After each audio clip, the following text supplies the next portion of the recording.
Welcome back to another episode of the Canon. I'm your host Terry, and today I'm doing a review for Solo, a Star Wars story. So yes, I was not planning on going to see this movie, but someone had a extra ticket, asked me if I wanted to go, and it was Dolby Prime, so had to hop on down for the free. But I was not originally going to go see this movie. I just had no interest in the concept of these anthology prequels. And then I definitely haven't liked anything that I saw from the movie so far. And so I just wasn't going to go see it, but ended up going to see it. And I feel about what I thought. I'll do spoilers in the back. I'll keep it non-spoiler, which is weird to say that because it's a prequel. And it's like, if you are a Star Wars fan, how could you really spoil something? But anyway, I just overall thought that besides the whole comparing to the other characters, or the Harrison Ford character and Billy D, other than the wholeness, like judging if this movie was necessary or if it builds anything, outside of all that, and just looking at the movie, I thought it was poorly paced, and I didn't like the story. I thought the story was kind of boring. A lot of times I felt just bored watching it. And even when there was action, not all of it was that good. I mean, it was pretty decent, but it was nothing for 2018. It was nothing that we haven't seen before done better.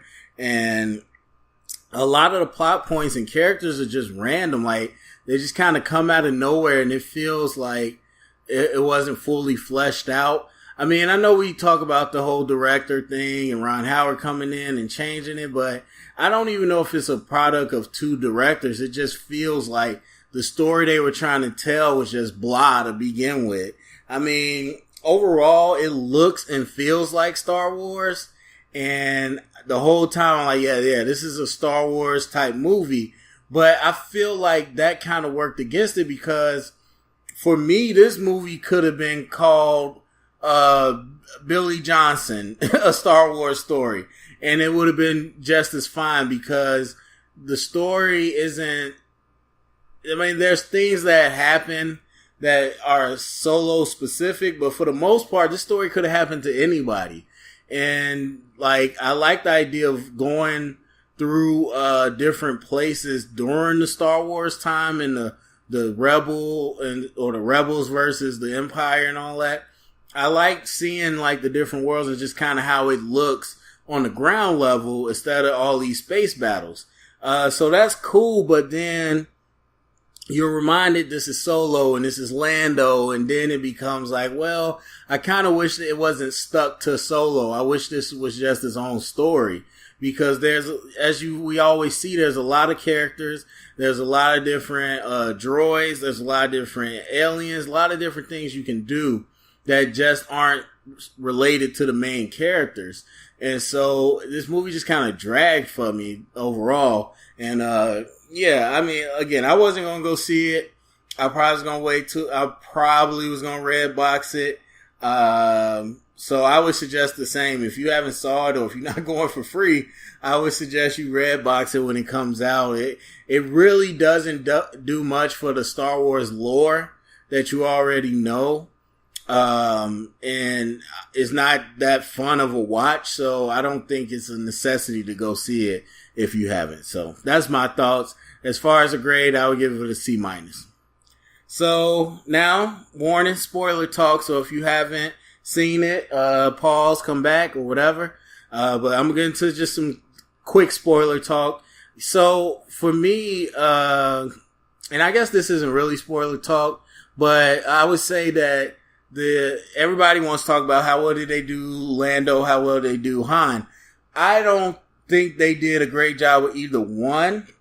I know a lot of people are praising Alden Ehrenreich, and one thing I'll say that I've heard and I'll agree with is that he makes his own character, and I'll give him credit for that. He doesn't try to do a Harrison Ford impersonation. He does his own version of Han Solo.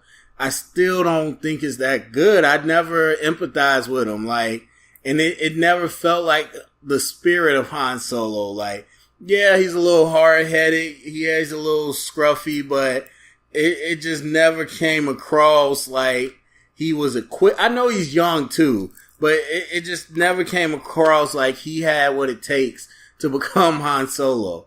And now Lando, or Donald Glover, he was doing a Billy D impression. And while I don't like either performance, I would give Alden credit for at least doing his own thing, where Donald was trying to be Billy D. And sometimes he could do it and hold it. There's other times when he had to like react and emote and it wasn't Billy D, it was more him.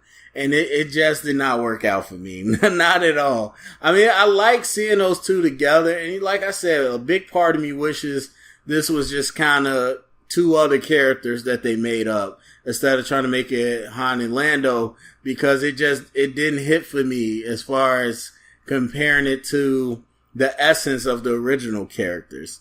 And yeah, just like I was saying, some things that were out of nowhere, like his girlfriend with the whole, what's his face? It is Darth Maul. Okay, yeah, that's the right name. Like the whole thing with Darth Maul and her secret past and you don't know the things I've done. It just seemed random, like, especially because they didn't show anything. It's just like, it was real good when she got caught and he didn't, and the story they were setting up, but then randomly she just pops up, oh, I'm here too. Okay. And then she just acts like it's whatever.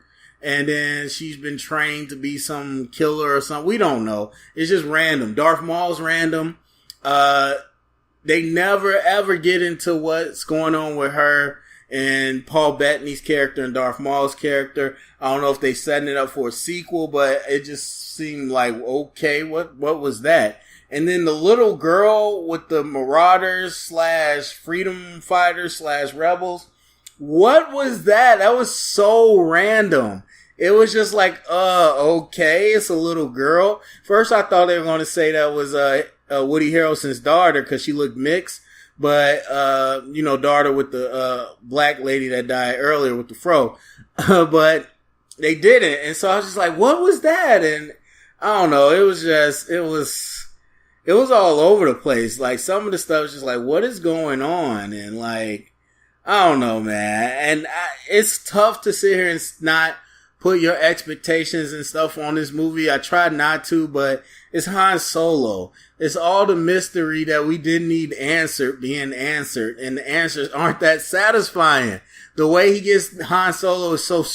I almost hit my brain. My eyes roll so hard. I'm just like, what? Okay, whatever. I didn't need to know that, and that wasn't even that good. So I don't know. Just overall, again, taking out the fact that I didn't want this movie. I would just say the story wasn't that compelling at all. It really, it kind of really slowed down in some places. And I thought it could have been a little more efficient with its time. I thought there were different ways you could have zigged and zagged. It just kind of felt like a mess, to be honest with you. So as far as the grade, I'm going to give it 71. Thought it looked gorgeous. You know, the Star Wars effects and, practical effects and the sound and all that. The costumes, all that looked like Star Wars, felt like Star Wars. I thought all the performances outside of Solo and Lando were really strong. And I honestly don't think Lando and Solo were bad performances. It just didn't hit the characters for me. And so, there's some things it does well. It's nice to look at, but it's not that exciting to watch. So anyway, that's my thoughts on it. Go to the comment section. Let me know what you think about Solo. Thumbs up, subscribe, share it around. Remember, if you heard it here, it's official canon.